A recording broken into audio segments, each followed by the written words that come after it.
Welcome to the last breakfast. Please enjoy the video. You start by confirming your phone supports an ESIM. Look for ESIM or dual SIM specifications. Once done, log into your Etisalat account or open the app and request an ESIM replacement or new line. Make sure you have your ID and current SIM number. Next, choose delivery via email or in-store pickup so you immediately receive the QR activation code. Keep your physical SIM active until activation completes, because you may need it to verify service or receive codes.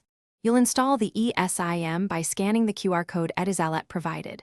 First, connect to a stable Wi-Fi network to prevent interruptions. Then open Settings, go to Cellular or Mobile, and choose Add Cellular Plan. Use the camera to scan the QR or enter the SMDP Plus details manually if needed. After the ESIM installs, label it Work or Personal, and set which line is default for voice, SMS, and mobile data. This avoids missed calls and ensures the right plan handles your data. You finish by activating the ESIM in Settings.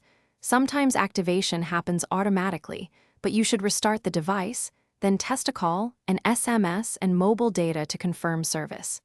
If you don't get signal, toggle airplane mode, wait 10 seconds, then disable it.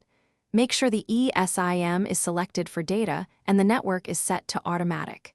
If problems continue, delete and reinstall the ESIM or contact Etisalat support with your ICSID and account details.